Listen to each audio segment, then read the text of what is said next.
দেবী কন্যাকুমারী আজও মহাদেবের অপেক্ষায় রয়েছেন। কিন্তু কেন? আজ আমি আপনাদের এমন এক মন্দির সম্পর্কে বলবো যেখানে হাজার হাজার বছর ধরে দেবী অপেক্ষা করে আছেন ভগবান শিবের সাথে বিবাহ করার জন্য, এবং তিনি আজও কুমারী। সমুদ্রের মাঝে অবস্থিত এই মন্দির দেশের পর্যটকদের কাছে এক বিশেষ আকর্ষণ। এই মন্দিরে এক রহস্যময়ী দরজা রয়েছে যেটি কখনোই খোলে না। কথিত আছে এই দরজা যতবার খোলা হয়েছে ততবার সামুদ্রিক জাহাজ কোনো না কোনো বিপদের মুখে পড়েছে। এই কারণে মন্দিরের পণ্ডিতেরা এই দরজা বন্ধ করে রাখেন। এই মন্দিরের ইতিহাস এবং রহস্য বড়ই রোমাঞ্চকর, এবং কেন মন্দিরের দেবী মহাদেবের জন্য অপেক্ষা করে আছেন আজও, এই সব কিছুই বলবো আজকের এই ভিডিওতে। ভারতের একদম শেষ প্রান্তে 3 সাগরের মিলন ক্ষেত্রে অবস্থিত কন্যাকুমারী, যা তামিলনাড়ু প্রদেশের অন্তর্গত। আরব সাগর, বঙ্গোপসাগর এবং ভারত মহাসাগরের ত্রিবেণী সঙ্গম হয়েছে এখানেই রয়েছে মাতা কন্যাকুমারীর এক প্রাচীন মন্দির। এই মন্দিরকে 51 শক্তিপীঠের মধ্যে একটি মনে করা হয়। দেবী কন্যাকুমারীর মূর্তি স্থাপনা ভগবান পরশুরাম করেছিলেন। মন্দিরের স্থাপত্য 3000 বছরের পুরাতন। মন্দিরে দেবীর প্রতিমা খুবই জাগ্রত, কিন্তু তিনি স্বয়ং আজও ভগবান শিবের অপেক্ষায় রয়েছেন।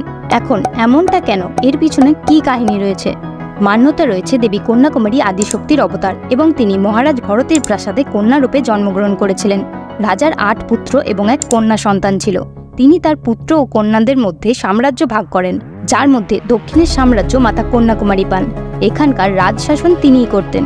দীর্ঘদিন রাজ্য সামলানোর পর তার মনে মহাদেবকে বিবাহ করার ইচ্ছা উৎপন্ন হয়। মাতা ভগবান শিবের কঠোর তপস্যা করে তাকে প্রসন্ন করেন, এবং ভগবান শিব তার ইচ্ছা পূরণে রাজিও হন। ভগবান শিব তার বরদান অনুযায়ী মাতাকে বিবাহ করার জন্য কৈলাস থেকে তার অনুচরদের সাথে বের হন।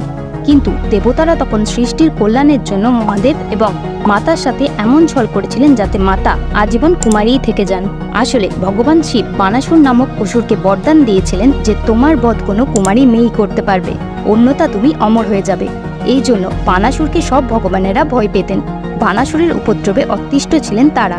দেবতারা জানতেন মাতা কন্যাকুমারী ছাড়া বানাসুরকে বধ আর কেউ করতে পারবে না।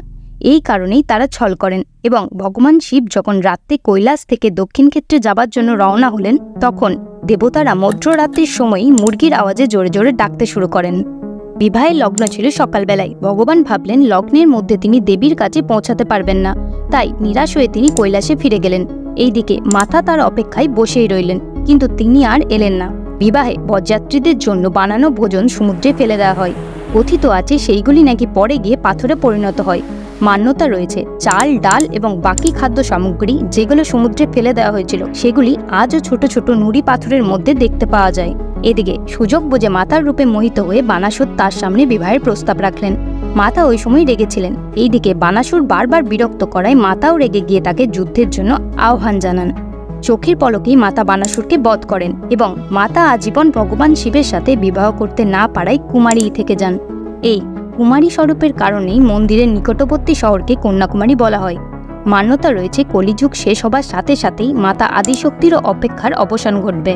এও মান্যতা রয়েছে যে কলিযুগ শেষ হবার পর ভগবান শিব মাতা কন্যাকুমারীর সাথে বিধিপূর্বক বিবাহ করবেন।